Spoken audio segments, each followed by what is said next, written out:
Greetings, and this is just a brief tutorial to send out some recommendations on the best way to set up your flyers or your palm cards, postcards, whichever name you give them, the ones that ultimately the print out and the cut card is 4 by 6 inches.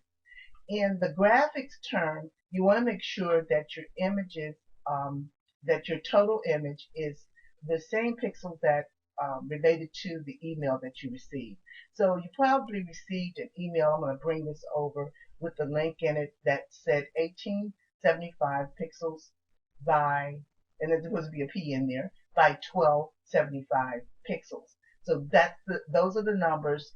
Those are the parameters that you want to kind of keep in mind. So here's an actual card that is 1875 by 1275, but that refers to the entire dimensions of the whole card.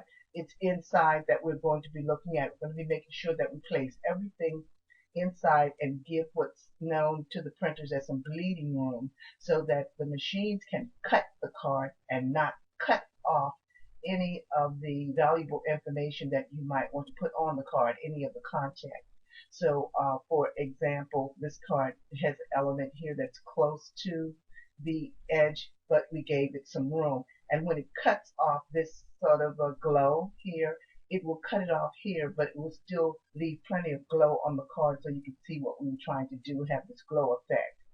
Any other tips? I might want to add a recommendation to always try to find some room, maybe not this much room, but some room on your hard copy, whether it's a flyer, a card, or whatever kind of hard copy material it is that you're handing out. Try to find some room for a QR code or a quick response code.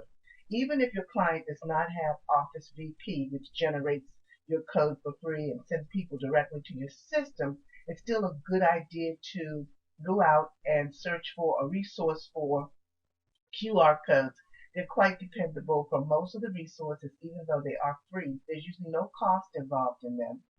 And this will lead the mobile users directly to an appointment page or a consultation page or a gallery or more information than what they actually are holding in their hands at the moment. So a recommendation is always try to figure out a way to get a QR code on a hard copy document.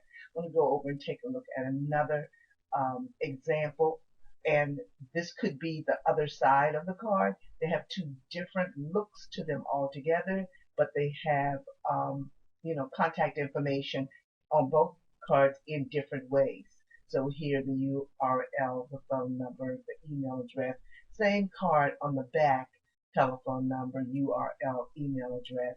And of course we made the QR code really big on this one because this was our primary call to action for mobile users, was to have them scan the card and come to this consultation page.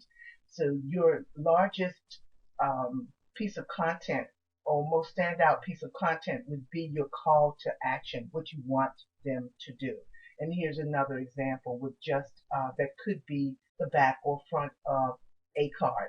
And so I hope this was helpful to you. Just remember to stick with the dimensions, making sure everything is clean and clear inside of those dimensions. And I'll talk to you in the next video. Bye-bye.